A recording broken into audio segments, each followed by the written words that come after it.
আমরা সব সময় ব্যস্ত থাকি, কাজ নিয়ে, চাকরি বাকরি নানান কাজে ব্যস্ত থাকি। তাই তো সহজ উপায়ে আমি নিয়ে আসলাম একটু খিচুড়ি রান্না। কিভাবে সহজে খিচুড়ি রান্না করবেন আপনারা সেটাই। আসসালামু আলাইকুম, কেমন আছেন সবাই? আশা করি ভালো আছেন। আলহামদুলিল্লাহ, আমিও আপনাদের দোয়ায় ভালো আছি। চাল ডাল ধুয়ে চুলে দিয়ে দিচ্ছি, দিলাম একটু আলু কুচি, দিলাম লবণটা পরিমাণ মতো দিবেন। মাপ মতো পানি দিয়ে আমি আর এক চুলায় দিয়ে দিলাম। আরেক চুলায় আমি কড়াইতে তেল গরম করে ডিম ছাইড়া দিলাম। দুইটা ডিম নিচ্ছি। আমি আস্তে আস্তে ডিম বেড়ে ছোট ছোট পিস করে নেব। আমি আজকে রান্না করব ডিম দিয়ে ভুনা খিচুড়ি। ডিমটা ছোট ছোট পিস করে কেটে নিচ্ছি, এখন তুলে নিব।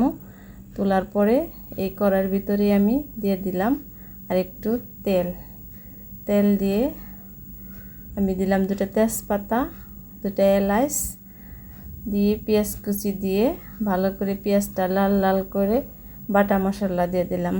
বাটা মশলা দিয়ে পানি দিয়ে দিলাম। এখন গুঁড়া মশলাটা ছেড়ে দিব। অবশ্যই আপনারা গুঁড়া মশলাটা দেওয়ার আগে পানি দিয়ে নেবেন, নাহলে গুঁড়া মশলাটা পুড়ে যাব।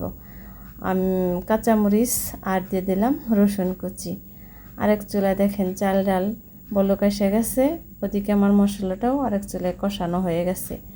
খুব ঝটপট খিচুড়িটা রান্না করতে পারবেন এই পদ্ধতিতে যদি আপনারা রান্না করেন। কষাই নেওয়া মশলাটা আমি খিচুড়িতে ছাইড়া দিলাম। এখন ছাইড়া দিয়ে ভালো করে নাড়াচাড়া দিয়ে ঢেকে দেব।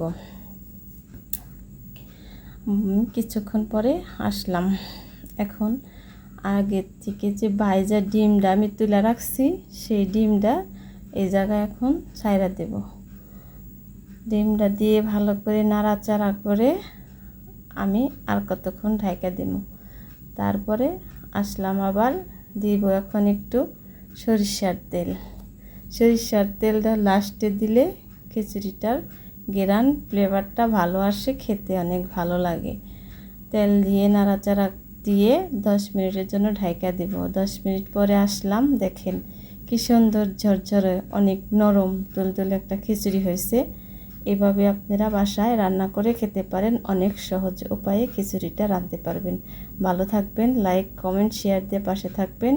আল্লাহ হাফেজ।